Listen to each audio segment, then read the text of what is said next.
Mayam Bukrum Zari Adon Imgribus Impact News ne Raj Nongthangbam Manu Huda Saturday Night Show da Mayam Butram Nokcheri Ngasigi Saturday Night Show Sigi show stopper Bigdriba guest asi Chahi Sigi Tha Sigi January Habatare January Tha Sigi Tang Tara Tere Takaching the Pangthokiba Saita Seva Samiti Manipur Madi Film Forum Manipur Anina Kusam Naduna Sinba Tarulak Suba SS Manifa Award 2017 da Lifetime Achievement Award Fangraba Duga Award ke maming na Neta Irawat Leela Roy Lifetime Achievement Award Manipuri Cinema 2017 Gemana Pumbikraba Dugum Laba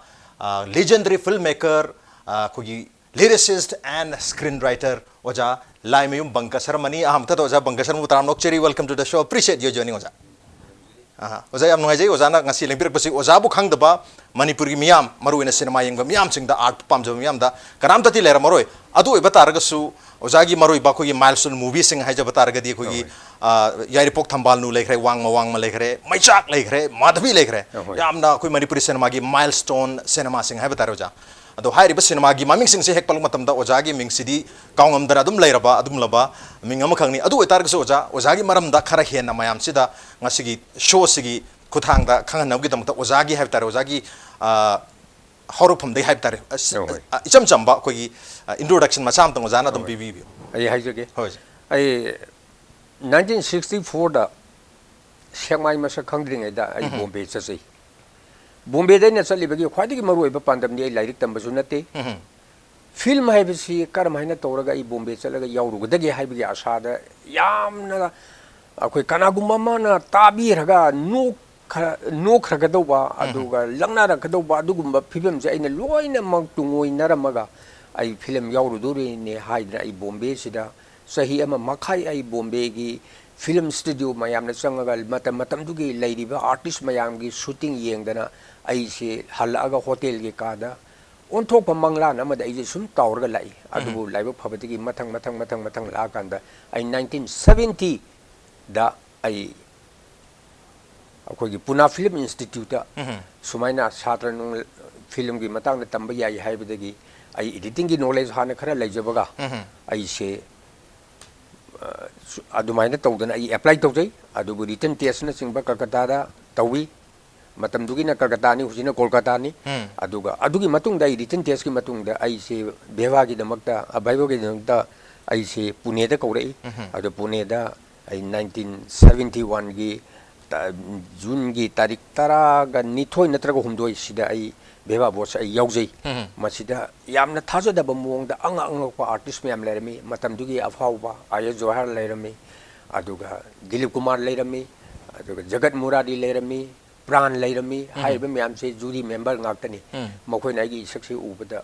nok bagum nungai bagum yamna beyond expectation da ai saksiga makoi mayam sina ibu yamna nungsina taram opirai adu makoi na hangba more than 100 questions ai loina answer pijai okay aduregi live phabadegi interview do ai changduri se karino natraga hangaka do se karino se kain da khangdana taptana phaminaraga sa khara thaga thorakpadegi next day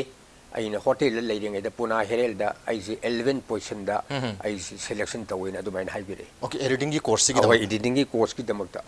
adu boy tanna imphal tho kan da imphal da ngasi khabar anubu samaj khabar ani sida ai publication tawjai ai advertise tawjai sumaina khale si tawre haibidagi adu yumdagi matam khara lera class hogdinga da ichalaga adu maina tawdana ai editing course laibak thibidagi lairabadagi haijabtare ai editing course completely odi maram de karino haibabu maduga makhoina aikhoida tambira iba pot singje aina hana khangbagumba amakhak eski aga ibol lehidraba kongbara mabgi aga ibol gi manakta aikhoi ai tadauji lehidre animang lehidre makhogi manakta una thoina sum leibadagi how to edit a film karamhain edit togudagi guys ai knowledge lerakpadigi aina tamgibadu ngata aina khangibadu ngakta taktana sahi ma khangadu bagi mawong ma lakpadagi aina as masidi ai basic knowledge phange aduga how to make film ai khangjare are editing khange masi ai Manipur da thoga ai matang Manipur nangbu dore masida isu angamba sia tawrugi haidana ai adumaina thokchare okay course loidna tholkre course loidana ai only thanipan khaktene ina lecture mi se okay oza to matang gi Manipur yoktre ngai sida oza nga sai tapki 1964 da gi Mumbai da ko gi film gi lam sida I kenom tamuge na thokre hai oza अदु ओजा 1964 आदे तो मणिपुर दा कोई television है video है cinema करीगुम्बा अमत लेते अदु ओजा की वाखल कोई फिल्म द संगे है वाखन जे मतलब तो कमाइना इंस्पिरेशन से कराई दिगे लाखी ओजा आई जे अंगांग ओरिंग फिल्म यामन पामी मसी बोदिन हुए गुम्बा अदगी अरी अरी व फिल्म आन गुम्बा अदगी राज कपूर की अरी अरी फिल्म इवन कोई चारी सेपलिन की फिल्म गुम्बा अदगी बायोग्राफी मागी वारी वताई गा इन पादरु बदा अंगोन फाव मयाम मसी फिल्म है बसी आई दी लाइक यामना तमदनसु थोदोंना सो वासांग ओइगेदोबसु मानदे अदुगा अतोप लाइन दे चलगसु आई हदेगेदोबो मानदे अइंगोंदा आर्टिस्ट की ओइबा आर्टिस्टिक माइंडेड अमखक अइंगोंदा चेंजबा मानबा मिंगोंदे हाइदोबा यादबा चेंजबा मानबा अमखक अइंगोंद सुम फावे अदे साइरेंगा से अंगांग ओइंगा दे टू दगा इवन 1960s की अदुआइ दे साइरेंगा इदना खोतना इ टू चेफोंग दगा इ फोंजे ओके अदोजा चेफोंग दो साइरेंग को दुम इबिरे है आइंदी इबा को पसम पामजरपा आर्ट की लमसिदा इंक्लिनेशन अमा लेबसु ओजाना सुम खंजब हाइतारे अदुदगे कोई मुंबई दसु चलुरे कोजा अदुबो हाइदी ओजागी लाइक लाइसु दे काई तमबिरके ओजाना जो लाइक तदी तंग थवाई याव वालकगी अरमाइना हापे लाइक से आई थवाई याम वाली याव याम थिन वाट खरबजानी मरमदी कनु सरनी म द पंगै दे लैरे अदुबो आई स्कूल दे काई तमबिरके ओजा आई से तोबेसना हाई स्कूल द तमबने तोबेसना हाई स्कूल अदुगा 1960 द थादोर आगा अमु आई ngasi राष्ट्र लिपि ngasi अखोगी ngasi राष्ट्र लिपिना स्कूल अम खलेरमी सेगालंबिदा अदु ngasi कुंजे बिहारी आइदना खबर एडिटर की मयुमदनी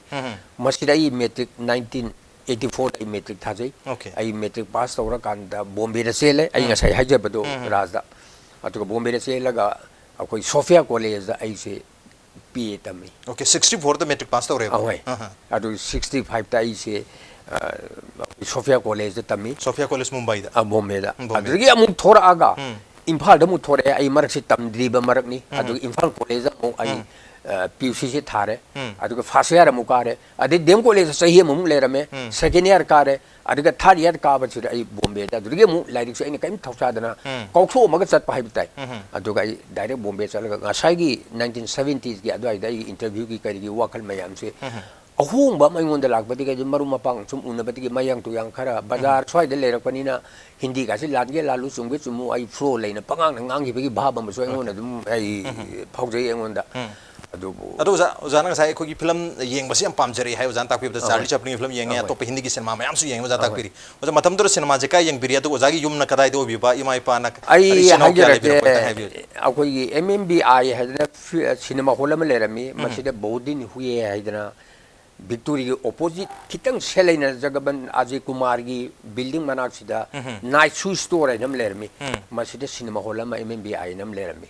मसि मणिपुरी लेबा सिनेमा हॉल लेबा सिगी प्रोपाइटर सिंह न पुलप तौबदे है मसि मतम सांगना तौगिद्रे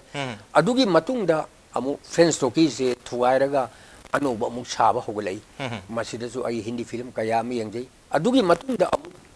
विक्टोरी दसु कयामी यंगजै अदगी इम्फाल टोकी दसु कयामी यंगजै लम्फेल गादुरी मतम दुता सादरी कारीगुमा मता अदगी मिनी फ्रेंड्स न सिंगबन दु सादरी मदुदगी अइना बाजार दा अइसे उरिपोक हेक मचिनदगी अइ सामु लैरिबा सिदगी महारानी थोंगी हेक मनाक्तगी नि अइ पंगातु लापसदे अदुबु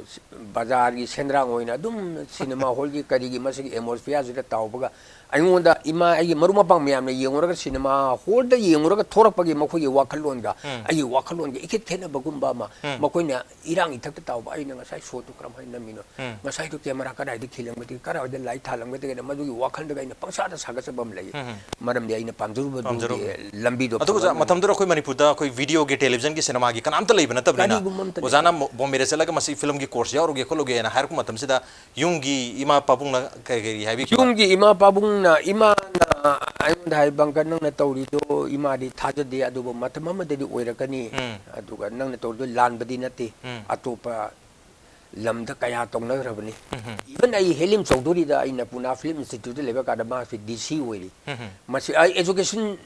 कमिश्नर ओइली अकोइ हेलिम चौधरी से आई ओजा दा आई वारी तौजे ओजा आई सुबन सुबन तौगे अदु पुना फिल्म से गवर्नमेंट ऑफ इंडिया गिनी अदु मसी दाई तमन तमजगे ओजा खरा कनो पि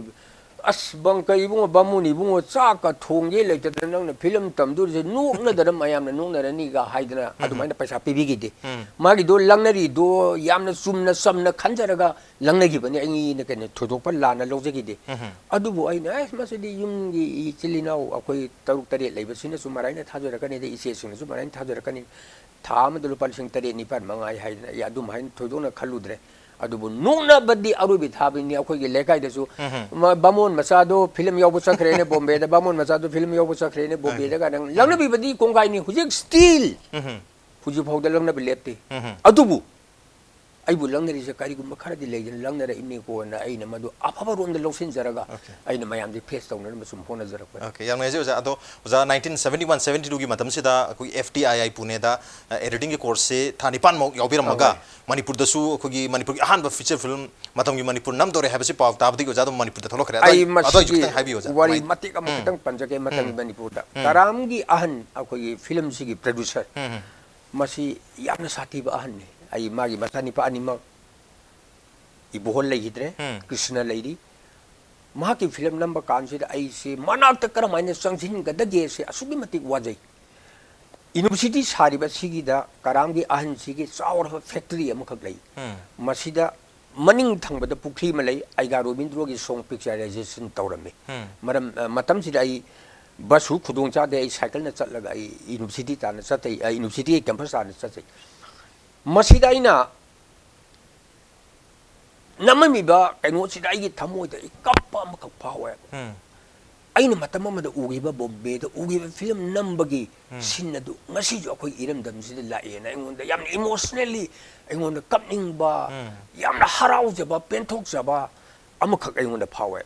adegi ai se director Dekumar Bosni mina ga pau na ba yaba mina te adu ba ai ingaw ngawr ga iting tinga ina ai self introduce to sare suman suman tawi pune da ai incomplete oi ai editing tamai ai film ge how to make film ai idea phajana lejai ai sargi nak ta lei jage matam khara dil si number loider bawan why not you come gain tawdana khotna nami adu isei ama namdugi kanna diasel tawrami ai gi punsi kari thongni nanga haidra tamo budana sakpa ma ai ga romidro na sakpani legidre ai ga robindro su aduda matam du da optical technical gi oiba tongan ba phaja ba yaba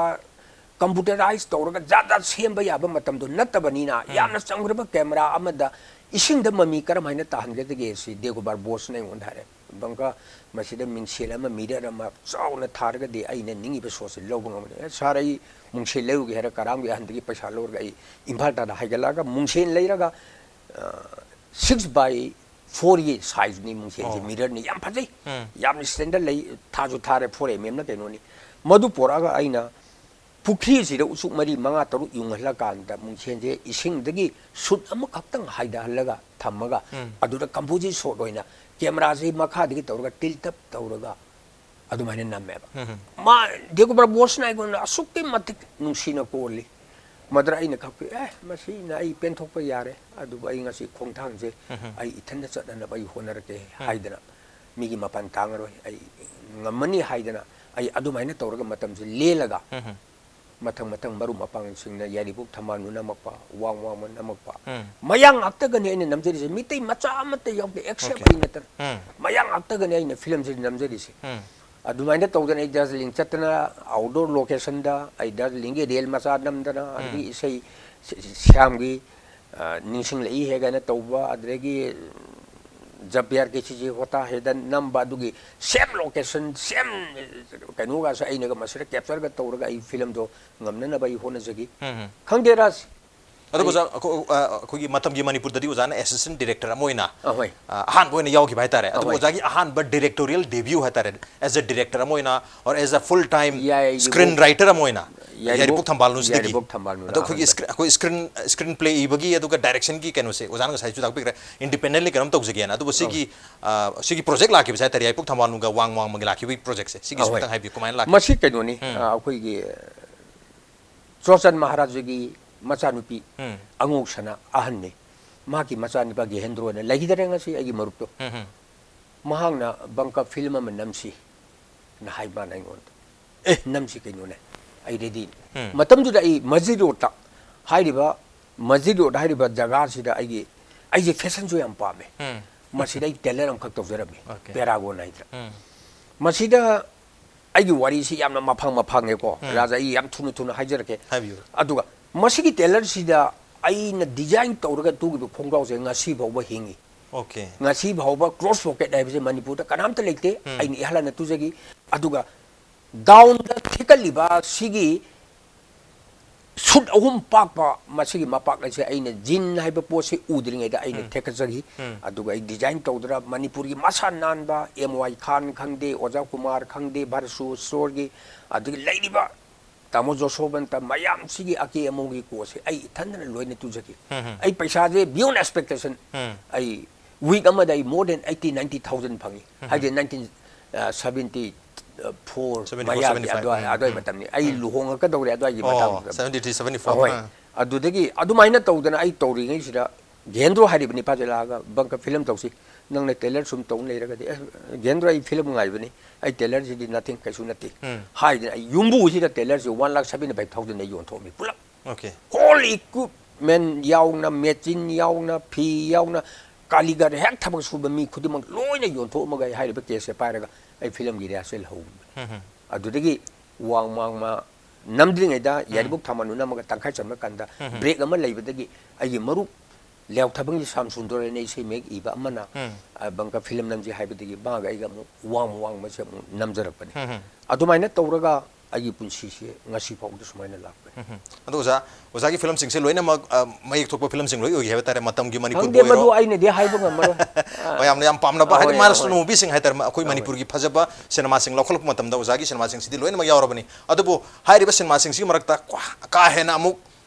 milestone movie amoi ba masak tak film am haitar oza gi maichak si ujuni maichak se da oza si khoi not only as a director not only as a screenwriter but also as a lyricist isai mek aba iba amoi na su yam haidi manipur gi miam da masak taki badu ma film moi ki oza maichak ki se 1982 maichak ki wari se kita habi rajna palamni na yamna nung siba wari ni maichak si di manipur da leide isilina ung si jarba film bu pamjeri be mayamna among khana anir suna tobira ka do mante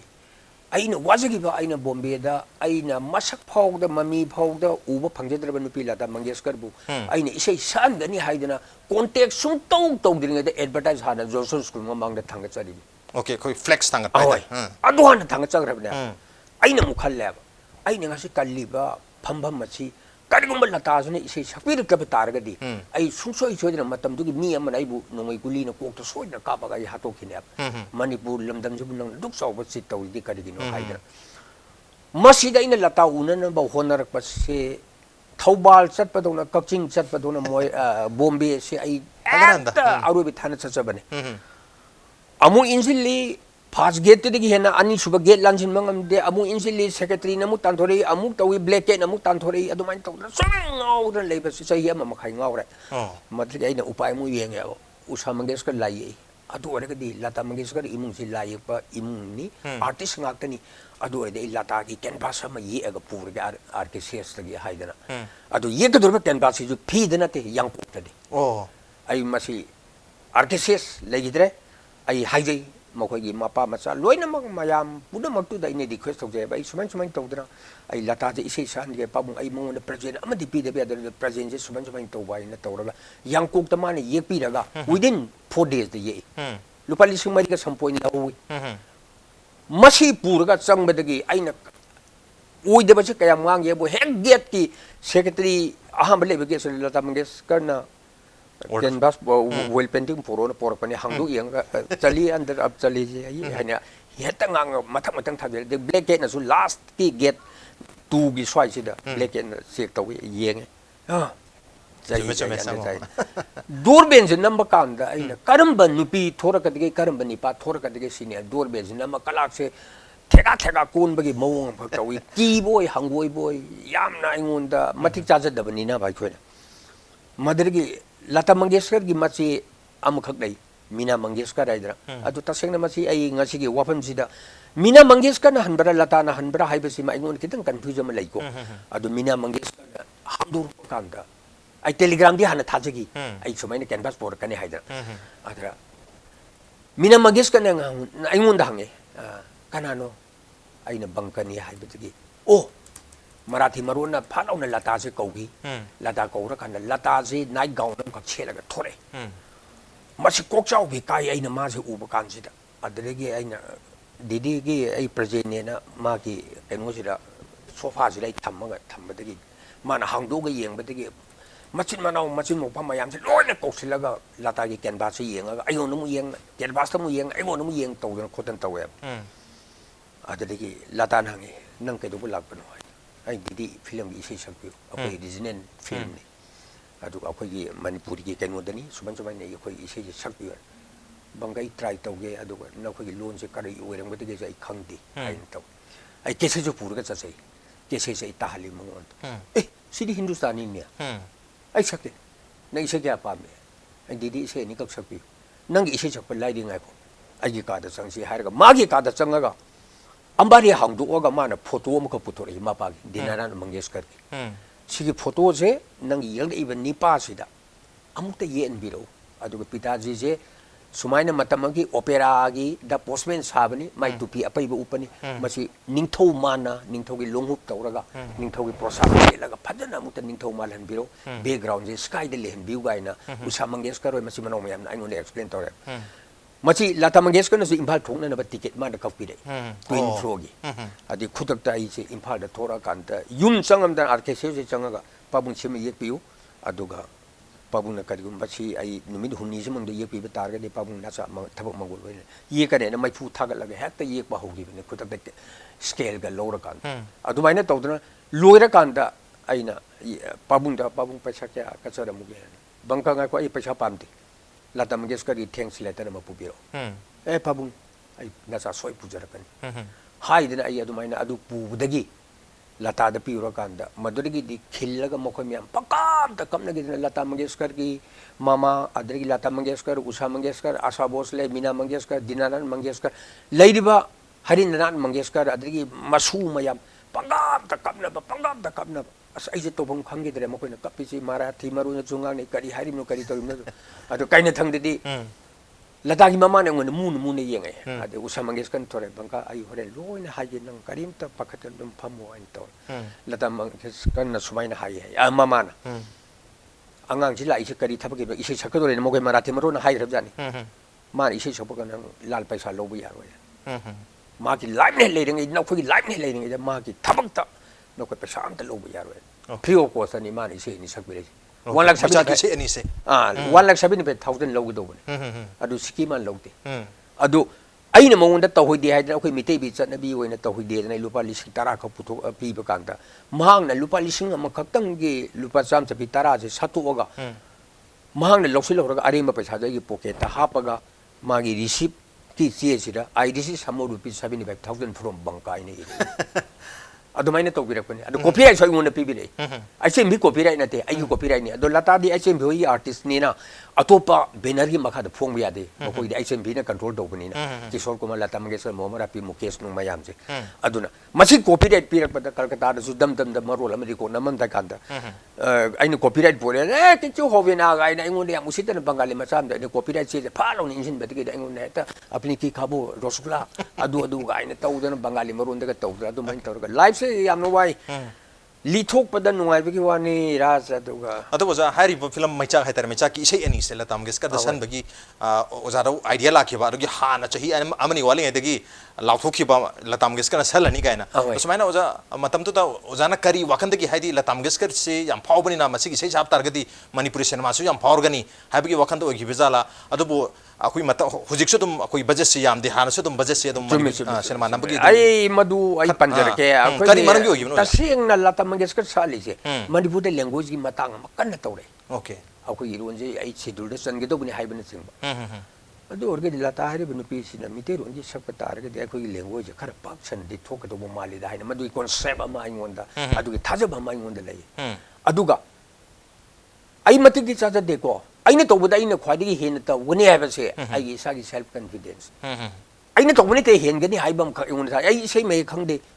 isai sur khangde ai harmonium padara man namba haije de adubu ꯑꯩꯅ ꯀꯔꯤꯒꯨꯝꯕ ꯐꯝꯃꯒ music ꯗꯥꯏꯔꯦꯛꯇꯔꯗꯨꯒ ꯁꯨꯔ ꯄꯥꯟꯃꯤꯟꯅꯕ ꯇꯥꯔꯒꯗꯤ ꯁꯨꯡꯁꯣꯏ ꯁꯣꯏꯗꯅ ꯚꯥꯕꯣꯛ ꯇꯥꯅꯤꯡꯅꯕ ꯁꯨꯔꯗꯤ ꯑꯩ ꯄꯨꯊꯣꯛꯀꯅꯤ ꯁꯤꯅꯤ ꯑꯩꯒꯤ ꯋꯥꯈꯜꯁꯦ ꯑꯗꯨꯒꯤ ꯀꯩꯅꯣꯗꯅꯤ ꯑꯩ ꯊꯣꯏꯗꯣꯛꯅ ꯍꯩꯖꯕ ꯃꯤ ꯅꯠꯇꯦ ꯑꯗꯨꯒ ꯏꯕꯗꯤ ꯌꯥꯝ ꯄꯥꯝꯖꯩ ꯏꯕꯗꯤ ꯌꯥꯝ ꯄꯥꯝꯖꯩ ꯑꯗꯨ ꯑꯣꯖꯥ ꯁꯤꯒꯤ ꯏꯁꯩ ꯑꯅꯤꯁꯦ ꯍꯥꯏꯕ ꯇꯥꯔꯦ ꯃꯁꯤꯒꯤ ꯀꯝꯄꯣꯖꯤꯁꯟ ꯍꯥꯏꯒꯗ꯭ꯔꯥ म्यूजिक ꯁꯦꯝꯕꯒꯤꯁꯦ ꯃꯁꯤꯒꯤ ꯋꯥꯔꯤꯁꯦ ꯍꯥꯏꯐꯦꯠ ꯇꯥꯛꯄꯤꯔꯝꯃꯣ ꯀꯃꯥꯏꯅ ꯃꯁꯤ ꯁꯦꯝꯕꯁꯦ ꯃꯔꯨ ꯑꯣꯏꯅ ꯁ꯭ꯌꯥꯝꯒ ꯇꯤꯖꯦꯟꯒꯅ ꯁꯦꯝꯕꯅꯤ ꯑꯣꯖꯥ ꯁ꯭ꯌꯥꯝꯒ ꯑꯣꯖꯥ ꯑꯩꯈꯣꯏ ꯇꯤꯖꯦꯟ ꯃꯄꯥꯟ ꯀꯥꯡꯖꯩ ꯀꯥꯡꯖꯩꯕꯨꯡꯗꯅꯤ ꯃꯁꯤ ꯑꯩꯈꯣꯏꯒꯤ ꯁꯥꯇꯤꯟ ꯈꯜꯂꯒ ꯃꯣꯃꯕꯇꯤ ꯊꯥꯜꯂꯒ ꯀꯦꯂꯤꯆꯅꯥ ꯆꯥꯔꯒ ꯑꯗꯨꯗ ꯏꯕ ꯏꯁꯩ ꯃꯌꯦꯛꯅꯤ Okay. ꯑꯗꯨꯗ ꯈꯨꯗꯛꯇ ꯏꯖꯩꯌꯦ ꯏꯁꯩ ꯃꯌꯦꯛꯁꯦ ꯈꯜꯂꯒ ꯍꯣꯔꯦꯟ ꯏꯒꯦ ꯍꯌꯦꯡ ꯏꯒꯦ ꯂꯩꯇꯦ ꯈꯨꯗꯛꯇ ꯂꯥꯛꯄꯗ ꯁꯨꯝ ꯆꯠꯂꯝꯃꯗꯤ ꯍꯧꯖꯤꯛꯁꯨ ꯉꯥꯏꯔꯦ ꯁꯨꯝ ꯆꯠꯂꯝꯃꯗꯤ ꯋꯥꯍꯩ ꯑꯇꯣꯞꯄ ꯑꯃ ꯑꯩꯒꯤ ꯕ꯭ꯔꯦꯟꯗ ꯅꯍꯥꯟꯒꯤ ꯁ꯭ꯇ꯭ꯔꯥꯏꯛ ꯇꯧꯗꯕ ꯋꯥꯍꯩ ꯑꯃ ꯂꯥꯛꯄ ꯀꯥꯟꯗ ꯑꯩ ꯁꯤ ꯃꯁꯤ ꯑꯃ ꯇꯧꯔꯒ ꯈꯣꯠꯆꯤꯟꯖꯔꯒ ꯃꯁꯤ ꯆꯦꯁꯦ ꯄꯨꯔꯒ ꯌꯨꯝꯗ ꯑꯃꯨꯛ ꯅꯤꯡꯁꯤꯡꯍꯜꯂꯒ ꯑꯃꯨꯛ ꯑꯩ ꯃꯈꯥ ꯆꯠꯊꯕꯅꯤ ꯑꯗꯨꯕꯨ ꯊꯣꯏꯗꯣꯛꯅ ꯏꯁꯩ ꯃꯌꯦꯛꯇ ꯏꯕ ꯀꯥꯟꯗ ꯑꯩ ꯋꯥꯗꯤ ꯋꯥꯈꯤꯗꯦ ꯑꯗꯨꯕꯨ ꯏꯊꯣꯛꯄ ꯂꯣꯏꯔꯀꯥꯟꯗ ꯅꯣꯡꯉꯥꯜꯂ ꯄꯥꯕ ꯀꯥꯟꯗ ꯃꯁꯤ ꯑꯩꯅ ꯏꯈꯤꯕ꯭ꯔꯥ ꯒꯥꯏꯅ ꯍꯥꯏꯕꯅꯆꯤꯡꯕ ꯏꯊꯟꯇ ꯊꯥꯖꯗꯕ ꯀꯔꯤꯒꯨꯝꯕ ꯈꯔꯗꯤ ꯑꯗꯨꯝ ꯐꯥꯎꯗꯕ ꯅꯠꯇ ꯑꯗꯨꯝ ꯐꯥꯎꯕ ꯂꯩ ꯑꯩꯉꯣꯟꯗ ꯌꯥꯝ ꯅꯨꯡꯉꯥꯏꯖꯩ ꯑꯣꯖꯥ ꯂꯇꯥ ꯃꯪꯒꯦꯁꯀꯔꯅ ꯁꯛꯈꯤꯕ ꯏꯁꯩ ꯅꯨꯡꯁꯤꯕ ꯃꯥꯒꯤ ꯏꯊꯛ ꯏꯔꯩꯗ ꯑꯗꯨꯒꯤ ꯑꯇꯣꯞꯄ ꯑꯃꯅ ꯑꯣꯖꯥ ꯑꯍꯩꯕꯝ ꯁ꯭ꯌꯥꯝ ꯁꯔꯃꯒ ꯁꯛꯃꯤꯟꯅꯈꯤꯕ ꯂꯥꯛꯂꯣ ꯂꯥꯛꯂꯦ ꯅꯠꯇ꯭ꯔꯒ ꯄꯥꯝꯃꯨꯕ ꯅꯨꯡꯁꯤꯕ ꯍꯥꯏꯈꯤꯕ ꯕꯪꯒ ꯉꯁꯥꯏꯒꯤ ꯂꯇꯥꯗꯣ ꯑꯁꯦꯡꯕ꯭ꯔꯥ ꯍꯥꯏꯅ ꯍꯪꯖꯈꯤꯕ ꯌꯥꯎꯏ ꯌꯦꯡꯉꯨꯔꯒ ꯊꯣꯔꯛꯄꯗ ꯏꯁꯩ ꯇꯝꯃꯨꯔꯒ ꯊꯣꯔꯛꯄꯗ ꯑꯗꯒꯤ ꯍꯥꯔꯃꯣꯅꯤꯌꯝꯒꯤ ꯄꯗꯥ ꯅꯝꯕ ꯀꯥꯟꯗ ꯈꯤꯇꯪꯒ ꯁꯣꯏꯕ ꯀꯥꯟꯗ ꯂꯇꯥꯅꯒ ꯑꯩꯈꯣꯏ ꯏꯁꯩꯁꯦ ꯁꯛꯂꯛꯄ ꯀꯥꯟꯗ ꯊꯦꯡꯛ ꯌꯨ ꯀꯥꯏꯅ ꯍꯥꯏꯕ ꯑꯩꯅ ꯁ꯭ꯌꯥꯝ ꯑꯗꯨꯃꯥꯏꯅ ꯍꯥꯏꯅꯨ ꯊꯦꯡꯛ ꯌꯨ ꯍꯥꯏꯒꯅꯨ ꯐꯖꯗꯦ ꯕꯦꯕꯥꯔ ꯌꯥꯎꯗꯦ ꯑꯗꯨꯗꯤ ꯅꯃꯁꯇꯦ ꯀꯥꯏꯅ ꯇꯧꯔꯒ ꯑꯃꯨꯛꯀ ꯈꯣꯏꯔꯝꯕ ꯂꯇꯥꯅꯒ ꯅꯣꯛꯄ ꯑꯩꯈꯣꯏꯗꯤ ꯏꯄꯥ ꯄꯥꯈꯠꯂꯦꯒꯥꯁꯦ ꯃꯥ ꯑꯗꯨꯝ ꯎꯖꯕ ꯂꯣꯏꯅ ꯑꯗꯒꯤ ꯑꯩꯈꯣꯏꯁꯦ ꯍꯜꯂꯛꯄ ꯀꯥꯟꯗ ꯄꯦꯗꯔꯗꯒꯤꯅ ꯑꯩꯈꯣꯏꯅ ꯂꯩꯔꯤꯕ ꯔꯣꯛꯁꯤ ꯁꯤꯅꯦꯃꯥ ꯍꯣꯜ ꯁꯤꯐꯥꯎꯁꯦ ꯆꯥꯎꯔꯥꯛꯅ ꯑꯩꯈꯣꯏ ꯏꯝꯐꯥꯜꯗꯒꯤꯅ ꯑꯩꯈꯣꯏꯒꯤ ꯀꯩꯅꯣꯃꯨꯛ ꯀꯣꯡꯕꯃꯨꯛ ꯂꯥꯞꯄꯝꯒꯗ꯭ꯔꯥ ꯍꯥꯏꯅ ꯈꯟꯖꯩꯕ ꯃꯁꯤ ꯇꯦꯛꯁꯤ ꯇꯣꯡꯒꯅꯤ ꯀꯥꯎꯗꯅ ꯈꯣꯡꯅ ꯑꯩꯈꯣꯏ ꯈꯣꯡꯅ ꯇꯧꯔꯒ ꯑꯩꯈꯣꯏ ꯆꯠꯂꯤꯕꯅꯦ ꯃꯁꯤꯗ ꯍꯥꯏꯗꯣꯛꯄ ꯌꯥꯗꯕ ꯉꯁꯤꯒꯤ ꯐꯪꯁꯟ ꯉꯁꯤꯒꯤ ꯀꯩꯅꯣꯁꯤꯗ ꯍꯥꯏꯗꯣꯛꯄ ꯌꯥꯗꯕ ꯍꯦꯛꯇ ꯃꯥꯒꯤ ꯅꯨꯡꯉꯥꯏꯖꯕ ꯗꯥꯏꯂꯣग ꯂꯣꯏꯈ꯭ꯔꯦ ꯃꯗꯨꯗ ꯃꯥꯅ ꯂꯥꯎꯗꯅ ꯈꯣꯡꯗꯅ ꯃꯥꯅ ꯃꯃꯤꯠꯇ ꯃꯄꯤ ꯇꯥꯗꯅ ꯑꯩꯕꯨꯁꯦ ꯀꯣꯜꯂꯒ ꯊꯥꯡꯒꯠꯗꯅ ꯆꯨꯞꯇꯅ ꯅꯪ ꯄꯣꯝꯗ꯭ꯔꯗꯤ ꯑꯍꯩꯕꯝ ꯁ꯭ꯌꯥꯝꯁꯨ ꯉꯁꯤ ꯀꯅꯥꯝꯇꯅ ꯈꯪꯕꯤꯔꯣꯏ ꯀꯥꯏꯅ ꯇꯧꯗꯅ ꯌꯥꯝ ꯅꯨꯡꯁꯤ ꯅꯨꯡꯁꯤꯕ ꯋꯥꯔꯤ ꯌꯥꯝ ꯏꯃꯣꯁꯅꯦꯜ ꯑꯣꯏꯕ ꯑꯩꯈꯣꯏ ꯉꯥꯛꯇꯒꯤ ꯑꯣꯏꯖꯕ ꯀꯌా ꯑꯃꯁꯨ ꯐꯥꯎꯈꯤꯗꯕ ꯅꯠꯇꯦ ꯑꯗꯣ ꯑꯩꯅ ꯂꯤꯖꯔꯤꯕ ꯋꯥꯔꯤꯁꯤꯗꯤ ꯆꯥꯝꯃꯗ ꯑꯅꯤ ꯑꯍꯨꯝ ꯈꯛꯇꯅꯤ ꯁꯤꯗ ꯊꯦꯡꯅꯈꯤꯕ ꯊꯧꯗꯣꯛ ꯃꯌꯥꯝꯁꯤꯗꯤ ꯑꯔꯣꯏꯕꯤꯅꯤ ꯃꯥꯅꯦ ꯑꯣꯖꯥ ꯌꯥꯝ ꯅꯨꯡꯉꯥꯏꯖꯩ ꯑꯗꯨ ꯑꯣꯖꯥ ꯍꯥꯏꯔꯤꯕ ꯐꯤꯂꯝꯁꯦ ꯑꯩꯈꯣꯏꯒꯤ 1982ꯗ ꯅꯝꯕ ꯍꯧꯈꯤꯕ ꯇꯥꯔꯒꯁꯨ ꯔꯤꯂꯤꯁ ꯇꯧꯔꯛꯄꯗꯗꯤ ꯑꯣꯜꯃꯣꯁ ꯆꯍꯤ 19 ꯆꯥꯡꯅ 2000ꯗ ꯔꯤꯂꯤꯁ ꯇꯧꯈꯤꯕꯁꯦ ꯃꯗꯨꯒꯤꯁꯨ ꯌꯥꯝ ꯐꯖꯕ ꯂꯩꯌꯦ ꯃꯁꯤ ꯑꯩꯈꯣꯏꯒꯤ ꯐꯥꯏꯅꯥꯟꯁꯤꯌꯦꯜꯁꯤꯡꯁꯦ ꯃꯇꯤꯛꯇꯤ ꯂꯣꯏꯅ ꯆꯥꯕ ꯑꯗꯨꯒ ꯑꯥꯔꯇꯤꯁꯇꯤꯛ ꯃꯥꯏꯟꯗꯦड ꯑꯣꯏꯗꯕꯁꯤꯅ ꯄꯣꯠꯁꯤꯒꯤ ꯚꯦꯂꯨ ꯀꯔꯤꯅꯣ ꯍꯥꯏꯕꯁꯤ ꯈꯪꯕꯤꯗꯕꯗꯒꯤ ꯑꯦꯖ ꯑꯦ ꯕꯤꯖꯤꯅꯦꯁ ꯀꯔꯤꯒꯨꯝꯕ ꯌꯥꯝ ꯏꯆꯝ ꯆꯝꯕ ꯕꯤꯖꯤꯅꯦꯁ ꯇꯧꯅ ꯎꯕꯤꯈꯤꯕꯗꯒꯤ ꯑꯩꯒꯤ ꯂꯥꯏꯕꯛ ꯊꯤꯕꯁꯨ ꯑꯣꯏꯕꯅꯤ ꯑꯗꯨꯒ ꯃꯔꯛꯁꯤꯗ ꯅꯨꯄꯤ ꯑꯉꯥꯡꯁꯤꯡꯁꯤ ꯑꯩꯈꯣꯏꯒꯤ ꯈꯔ ꯃꯐꯝ ꯃꯇꯝ ꯆꯥꯗꯅ ꯍꯦꯛ ꯆꯦꯟ ꯆꯣꯡꯕ ꯈꯔ ꯊꯣꯛꯈꯤꯕꯗꯒꯤ ꯍꯤꯔꯣꯏꯟꯒꯥꯁꯤ ꯈꯔ ꯍꯦꯛ ꯂꯨꯍꯣꯡ ꯀꯩꯍꯣꯡꯕ ꯇꯧꯈꯤꯕꯗꯒꯤ ꯑꯗꯨꯃꯥꯏꯅ ꯇꯧꯔꯒ ꯊꯦꯡꯗꯈꯤꯕꯗꯒꯤ ꯃꯊꯪ ꯑꯗꯒꯤ ꯑꯁꯤ ꯑꯅꯥ ꯌꯥꯎꯁꯤꯜꯂꯛꯄ ꯑꯗꯒꯤ ꯂꯥꯁꯇ ꯏꯔꯣꯏ ꯂꯣꯏꯄ ꯀꯥꯟꯗ ꯉꯁꯥꯏ ꯍꯤꯔꯣ ꯁꯥꯔꯝꯕꯁꯤꯅ ꯑꯪꯀꯜꯒ ꯁꯥꯔꯛꯄꯒꯤ ꯚꯥꯞꯇ ꯒ꯭ꯌꯥꯅꯟꯖꯟꯅꯒ ꯇꯧꯗꯅ ꯈꯣꯠꯇꯅ ꯑꯗꯨꯃꯥꯏꯅ ꯇꯧꯔꯒ ꯄꯤꯛꯆꯔꯁꯤ ꯑꯗꯨꯒꯤ ꯀꯟꯗꯤꯁꯟ ꯑꯃꯔꯣꯝ ꯐꯥꯏꯅꯥꯟꯁꯤꯌꯦꯜꯂꯤ ꯄꯩꯁꯥ ꯊꯥꯗꯔꯛꯇꯗꯅ ꯐꯤꯂꯝ ꯂꯣꯏꯁꯤꯟꯗꯕꯗꯤ ꯅꯠꯇꯦ ꯇꯁꯦꯡꯅ ꯍꯧꯖꯤꯛ ꯍꯥꯏꯔꯤꯕ ꯀꯟꯗꯤꯁꯟ ꯃꯌꯥꯝꯁꯤꯅ ꯀꯩꯅꯣ ꯇꯧꯔꯀꯥꯟꯗ ꯐꯤꯂꯝꯗꯨ ꯂꯣꯏꯁꯤꯟꯈꯤꯗꯕꯅꯤ ꯑꯗꯨꯒ ꯊꯣꯏꯗꯣꯛꯄ ꯃꯁꯤꯗ ꯃꯅꯨꯡꯗ ꯈꯟꯅꯕ ꯆꯩꯅꯕ ꯑꯃ ꯇꯧꯕ ꯊꯣꯏꯗꯣꯛꯄ ꯂꯩꯈꯤꯗꯦ ꯌꯥꯝꯅ ꯁꯛꯁꯦꯁꯐꯨꯜ ꯑꯣꯏꯅ ꯂꯣꯏꯁꯤꯟꯖꯈꯤ ꯁꯤ ꯃꯉꯥꯏꯔꯦ ओके याम नोइजे हारि फिल्म से याम सक्सेसफुल ओइबा माइलस्टोन मूवी सिंग मणिपुर की याम मरु ओइबा सिनेमा सिंग मनुंग दाम ओइरिबा अदुगुम फिल्म नि मैचाक 1982 द पथोखिबने दुबु सेल तुमगी नातै चाद बखरा दगी मसी 2000 दा हाइबा तारे चहि 35 की गैप लेरगा मसी रिलीज तौखि अदुबु हाइरिबा फिल्म सिदा इहान हानबो हैना हाइबा तारे मणिपुर की फिल्म दा लता मंगेशकर ना हानबो हैना इसै सखिबा अदुम लोबा फिल्म नि ऑन द नो ब्रेन तलोजे के ब्रेक के मतुंग दा ओजा बंगगा सानगदा वारी मयाम लेजरी ब्रेक याम थंजर के इंपैक्ट नि सुमेंग तादन लेबी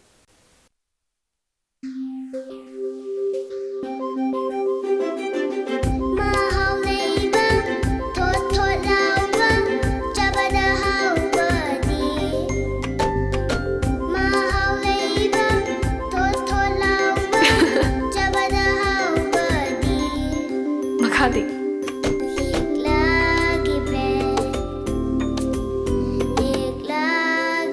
Healthy and delicious bread from Likla Bakery.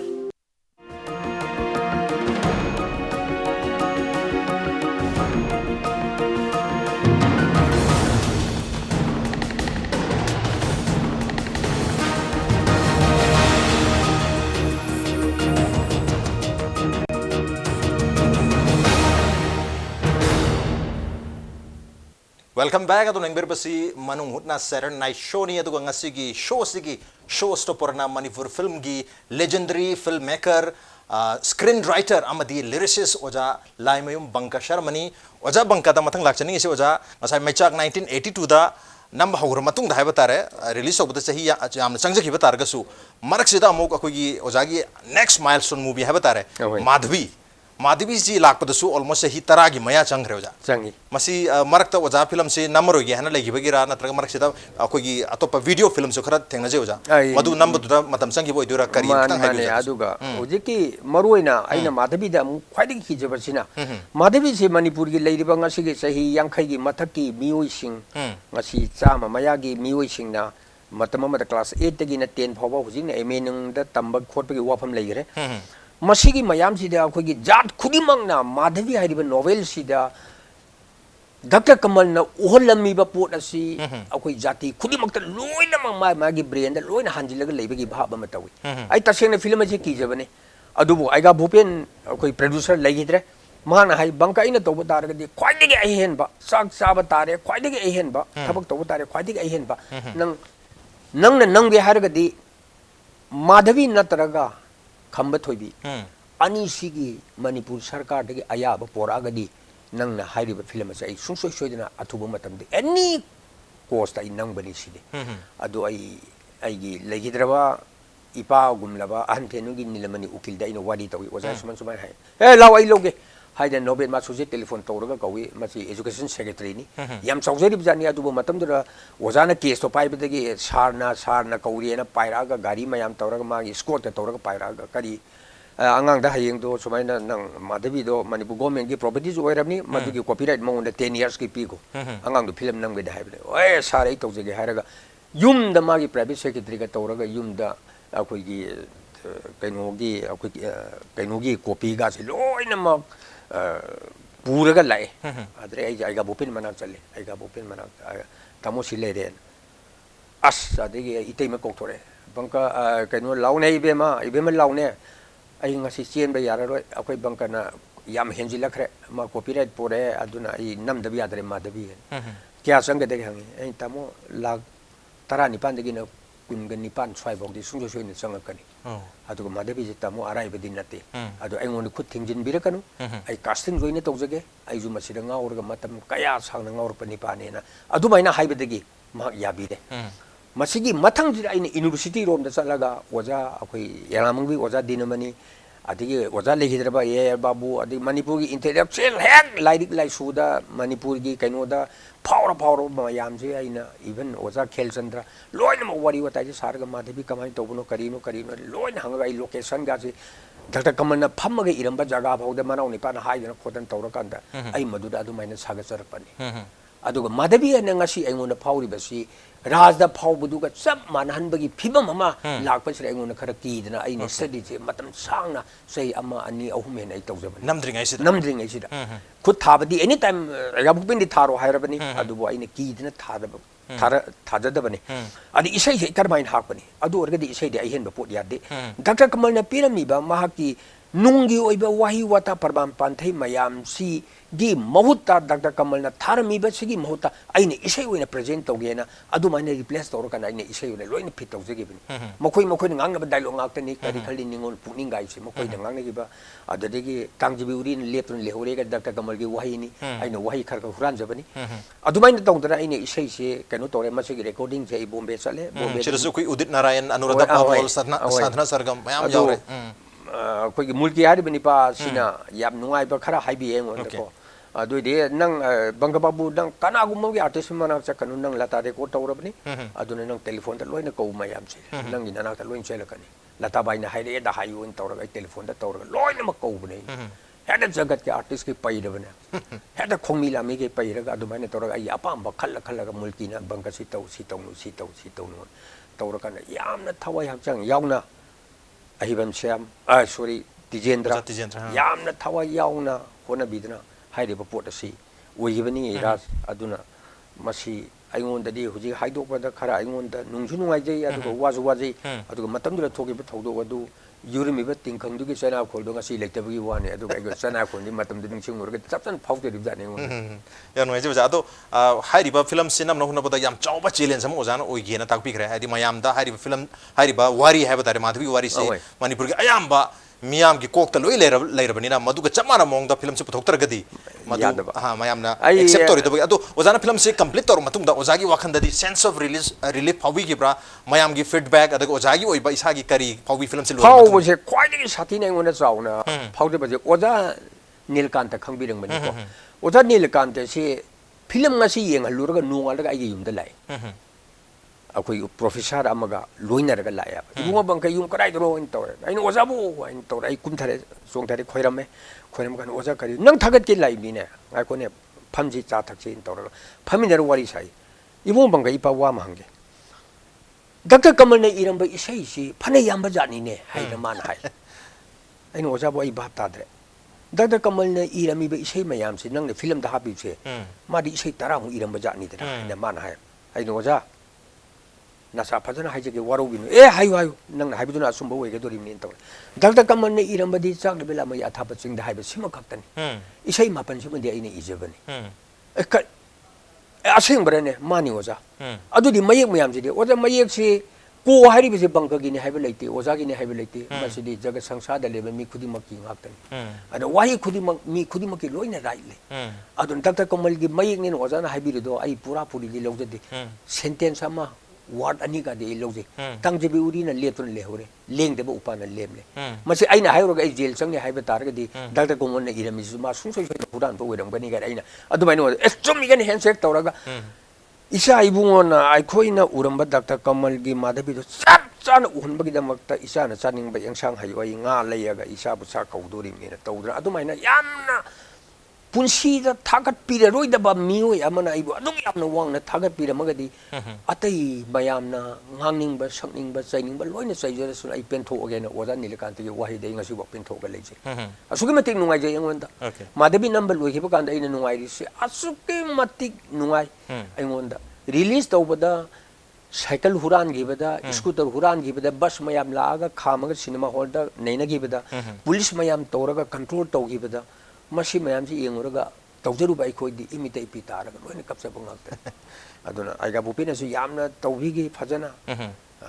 akoi gi ni changma satru mahura da chak pijabado akoi pengbang hapta ga tawba haptana mina tawba ngamaroi da ba adu mathen ga se nifu yankhai mathakta ga tawradana yam sang tawhi masu okay yam ngai jo to mathang se la chaning jo ozagi khoi ahan ba directorial debut film hai batare yari puk thambal no sigi chahi horok panamak pa horpot matam se adum film chambers ozagi khoi film school hai batare सिस तुम होर मान कम गादा hobby गयो अदुम थमना मोदम होरे अदो कमाइना होगियो no जा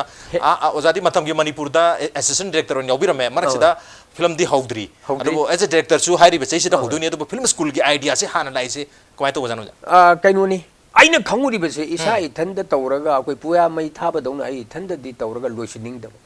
मी खुदी मक्ता आइगी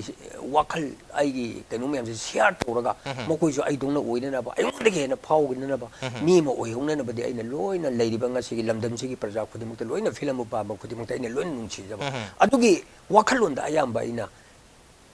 मकोइना खरा खंबा वालंगबदो माले आई मसी तापी गे हेना अदुमाइना खल्लगा आइना apam mi lakpa makong na thong na lakpa lakta ba kong kai ai mayum de salaga kaurga adu baina tawdebani thodong nai paisa nu sai wakal do khanja de ngaligai gi matamda aduga amutang film industry je manipur da leiriba bombay gi ngasi bollywood ki leiriba sumai da ai koi ju masi gi changmak yongdraga su ai koi ju asumai ne leiba yare na koi yamna culture gi keno si yamna wangi na gaina adu wakal me adu ne ai nga sai haijabadu akoi amutang di masi achum lambi da satlaga film industry as a hingna banga sidi sarkar na su ai khoi gi institute sarana ba studio sarana ba kayamo honorable cm naga khona bidana tawi ba kholi ba singje ai khoi tarai na masi manghaning de adura masi matik cha ba pothok tho kanda ai khoi je pithribi gi mapam kutimakta ai khoi ju top pa maming ama khoi yamna tongan ba film da yamna min thaja da ba mong da lakani of ai expect ai thaja yamno je oza to oza gi film chamber hariba film school se oza masi kadai da leibano mayam khoi gi yengbiri ba manipur gi impact news ki viewers sing na su oza bang gi school orga de khoi su kara tamjaru ge matam na kyam kui ba jano karai da saka da haiba khaning musu ai oza ai bayang me mafam da su ai adum haijage ai de thodona aruba po na tre ai thi bai se